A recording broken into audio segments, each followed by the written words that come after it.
The relentless hum of Accra Central Hospital's emergency room usually brought strained urgency, but for Emmanuel Manny Mensah, it was a prelude to despair.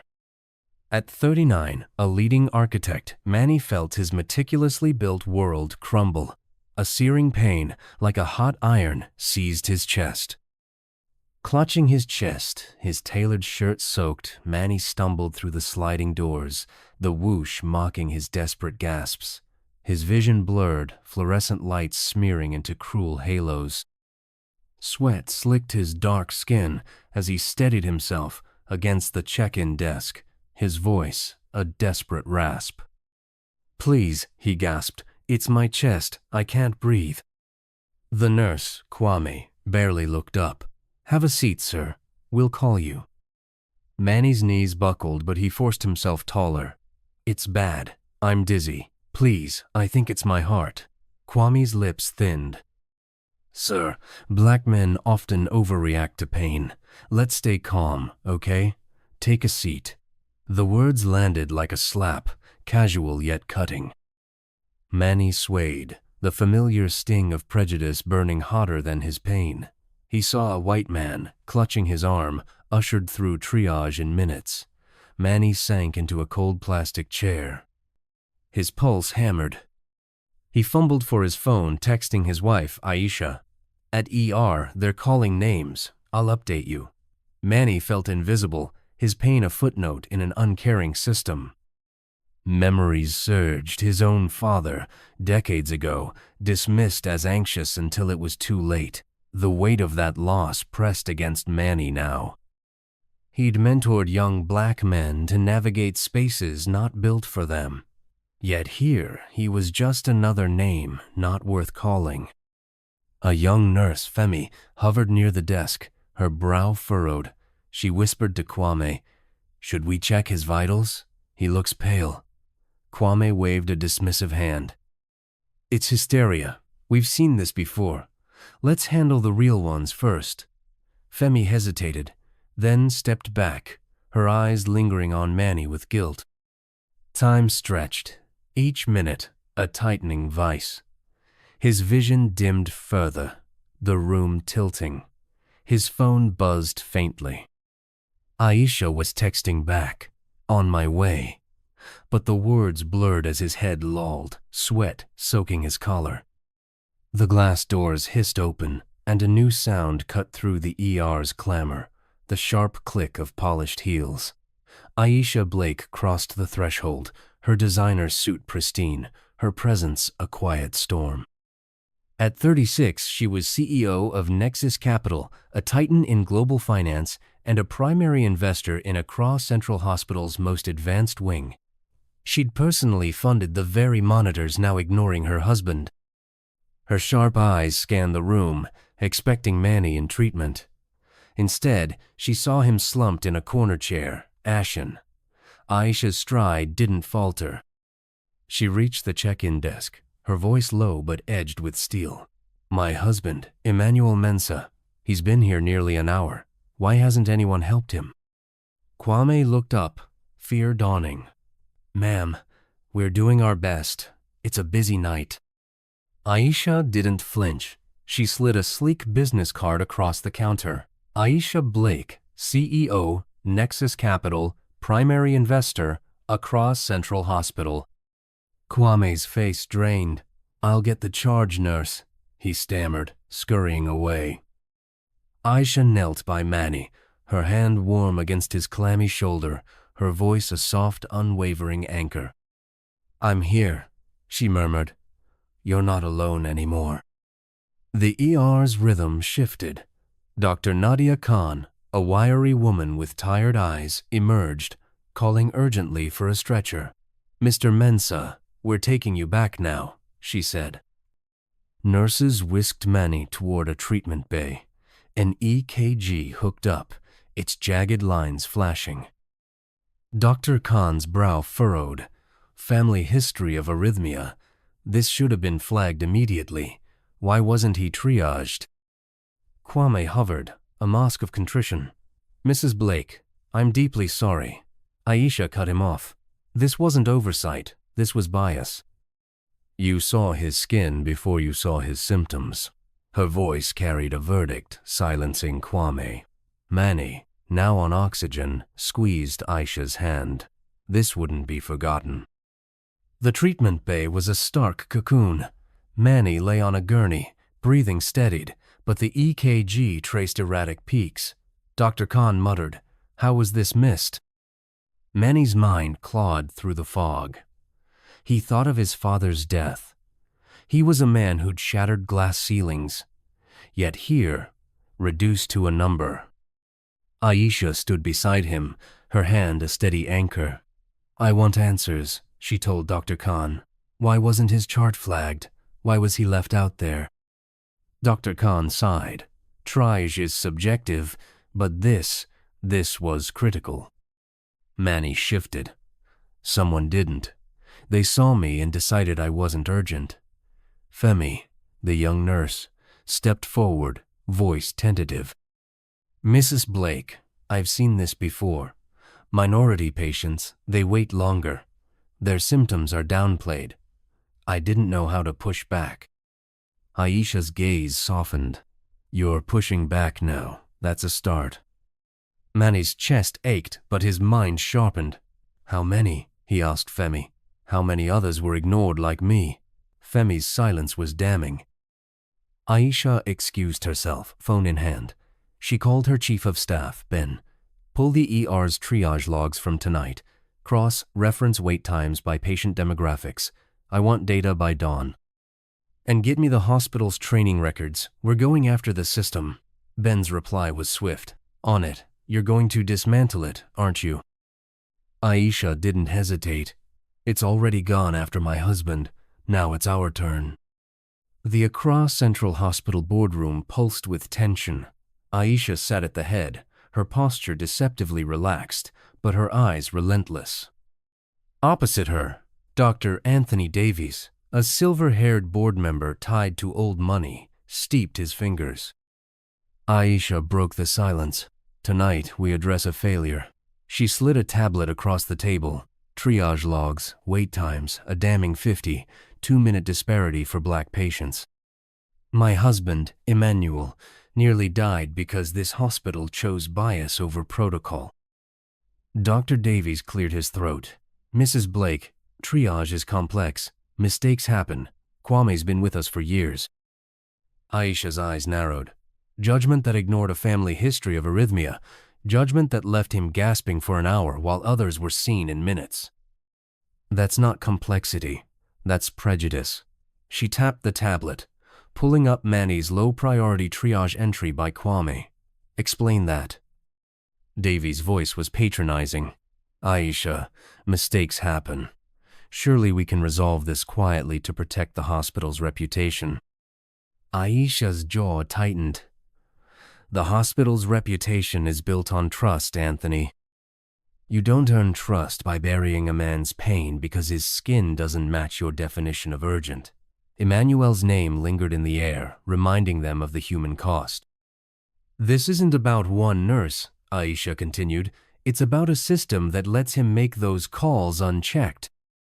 23 cases in 9 months. Minority patients delayed, reassigned, or dismissed, all with Kwame's override."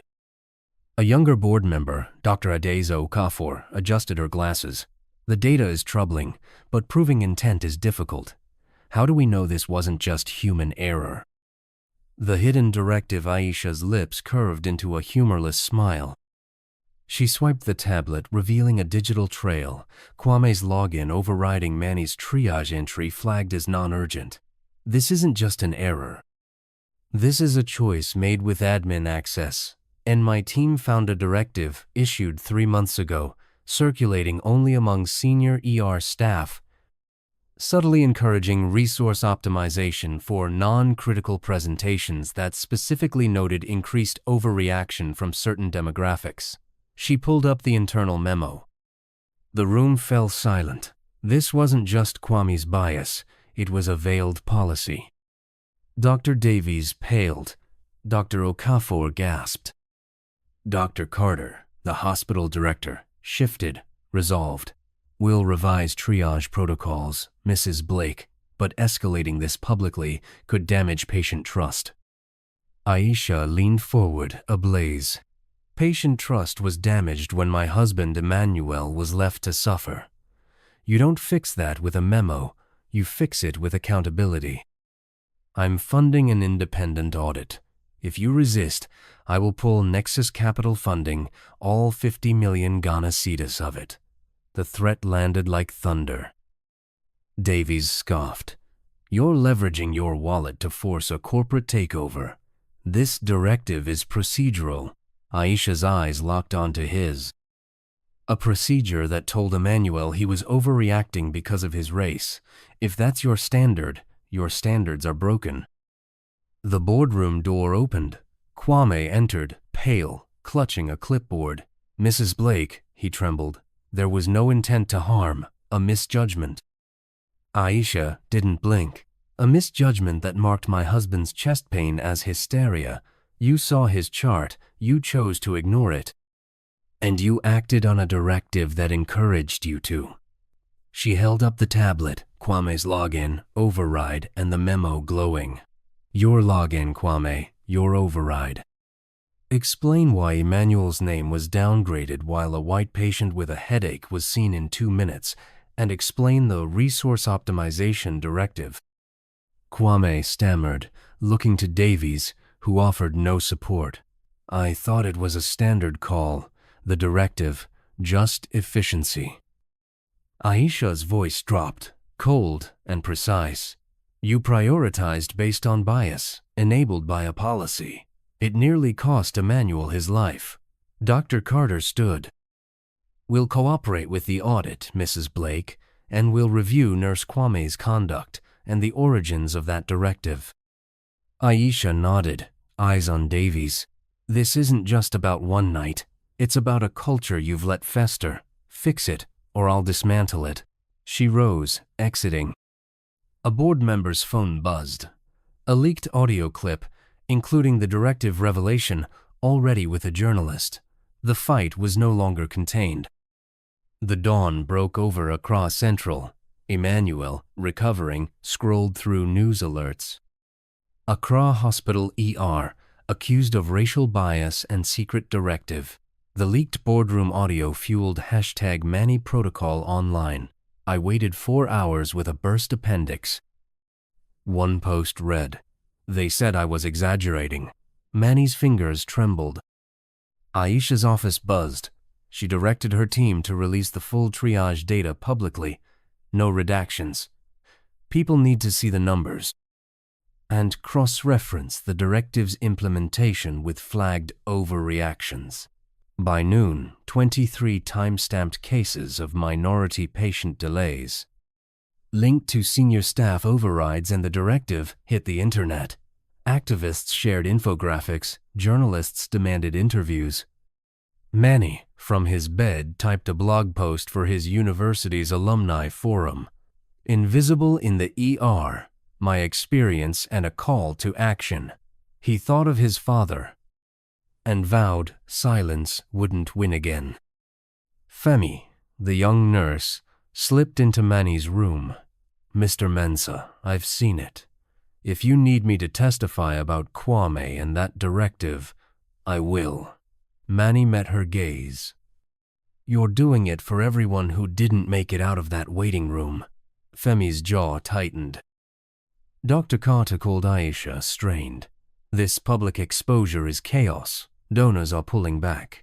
Aisha's reply was unflinching. Good. Let them pull back.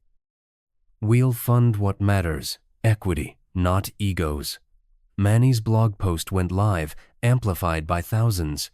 Hashtag Manny protocol surged. He wasn't just a patient, he was a catalyst. The board scrambled. The grand ballroom of the National Healthcare Conference in Abuja shimmered. Emmanuel Mensah stood backstage, poised to deliver a keynote to reshape triage systems. His speech, The Geography of Pain, who gets seen in Nigeria's e-rupees. An anonymous threat to Aisha's phone lingered, but Manny's pulse steadied. He thought of his father and the letters from strangers. Good evening, Manny began. voice clear. I stood in an ER gasping for breath and was told to wait, not because my pain wasn't real, but because my skin and an internal directive marked me as less urgent. This isn't just my story, it's a systems failure. He cited Aisha's data, 23 cases of minority patients sidelined, correlating with a hidden resource optimization policy. This is the geography of pain, he declared, a map where race decides who gets seen, where a veiled policy can deny basic human dignity. The room stilled. At Across Central, the Manny protocol had slashed racial disparities in wait times by 68%. Femi watched Manny's live-streamed speech. "He's saying what we've seen," a young aide whispered. Femi texted Manny, "You're changing everything. Keep going." Aisha watched from the front row, a quiet anchor. She'd spent weeks scaling the protocol's AI. Manny's strength deepened her resolve. He read patient letters. "Your story made me demand a second opinion. I survived because of you." Manny locked eyes with a skeptical CEO in the third row. "You might think this is one case, one hospital, but the data doesn't lie." Across Nigeria, Black patients wait longer, die sooner, because systems prioritize perception over pain and because of directives that perpetuate it. He clicked to a graph. The twist, the internal whistleblower's ultimatum. Just then, news flashed on phones. Kwame was terminated, and Dr. Carter revealed the directive. But a more startling revelation followed. Dr. Anthony Davies, the former board member, resigned, facing investigation for his role in drafting the discriminatory directive. The room gasped. "This isn't about punishment," Manny said, addressing the news. "It's about ensuring no patient waits because of who they are and exposing the policies that allow it." The crowd erupted. The legal counterstrike Aisha received an urgent text. Kwame had filed a countersuit for defamation and wrongful termination, implicating Davies and other board members for the directive. The news reached Femi. She'd testify against Kwame and expose the directive's true architects. Manny's speech ended. The ovation was deafening. Backstage, Aisha confirmed the lawsuit. "It's not enough until every ER changes, and every architect of injustice is held accountable." The protocol spread to 5 other hospitals. The lawsuit loomed, Kwame's claims, backed by the directive, threatening to discredit the initiative. Manny received a text. "Your words made my doctor listen today. It was enough." He stood with Aisha, the city a distant hum, his father's memory a quiet presence. "They're listening," he said. Aisha nodded, "and they won't stop." The unexpected confession. In court, Kwame's lawyer called a surprise witness, Dr. Anthony Davies. Davies, weary, confessed to drafting the directive, claiming it was for cost-cutting, under pressure from other powerful, unnamed investors, validating Manny's argument. The courtroom was stunned. The ER's digital kiosks glowed with real-time wait times. A mural, "Every patient seen," spanned the waiting room. Femi led a staff huddle, sharing Manny's testimony and Davies's confession. "This is why we change," she said. The trial's closing arguments loomed, but Manny's testimony, amplified by Davies's confession, had shifted the narrative. He stepped down. The crowd outside roared. A young woman pressed a letter into his hand. "Your voice saved my brother." Manny smiled. "We're not done," he told Aisha. "Not until every ER sees us and every hidden directive is exposed." A national regulator's announcement flashed on Aisha's phone, an industry-wide initiative and investigation into triage bias inspired by the Manny protocol. Manny's eyes met Aisha's. "They can't unhear us now." The fight wasn't over, but the world was listening. The late spring air carried a quiet promise as Emmanuel Mensah stepped into Across Central Hospital's renovated cafeteria. its sterile walls now vibrant with community art. 3 months after his courtroom testimony and Davies's confession, Manny returned not as a patient, but a beacon of change. His emerald attire caught the light. The cafeteria, a communal hub, bore a plaque honoring the Manny Protocol, every patient seen. Manny's heart swelled. He thought of his father, his spirit in this space where transparency replaced silence. The protocol, adopted by 15 hospitals nationwide, used Aisha's AI to monitor triage disparities. At home, Manny sat with Aisha, his ER triage confirmation, framed, a relic of survival. He opened his laptop, emails glowing with updates on his mentees. They're thriving, he told Aisha. His mentorship was his quiet rebellion. Aisha, eyes on him, said, "Your protocol's open source now. Hospitals in South Africa and Kenya want it. You're rewriting the rules for an entire continent." Manny smiled. "We're the blueprint," he corrected. At the hospital, Dr. Khan, now a reform advocate, met with Manny to discuss a national training program. "Your story forced us to see," she said. "Kwame's countersuit was dismissed. We're scaling this nationwide. We're also auditing all hospital directives for biases." Manny nodded. "It's accountability, from the frontline staff to the boardrooms." Outside, a final rally celebrated. A young woman shared her swift triage story. The crowd roared. Manny watched from a balcony. A child pressed a drawing into his hand. "Thank you. For my father," he whispered. Later, at a national forum streamed globally, Manny spoke. "This isn't about one ER or one patient. It's about rewriting the rules so no one waits to breathe, so no one is dismissed because of their skin or a hidden policy." Clips trended. He felt a quiet victory. At Accra Central, Femi, director of staff training, led a workshop. A digital display showed zero disparity. "This is his work," Femi said. At home, Manny and Aisha stood on their balcony. He held proposals to expand the protocol to clinics, schools, and prisons. "It's starting," Aisha said. "They want your blueprint." Manny looked at the stars. "Then let's give it to them," he said. "But they need to know it's not about systems. It's about courage and exposing the truth, no matter how deeply buried." Accra Central's cafeteria glowed, a space where no one was invisible. Manny's legacy was a revolution, a map redrawn, a world where no one waited to breathe.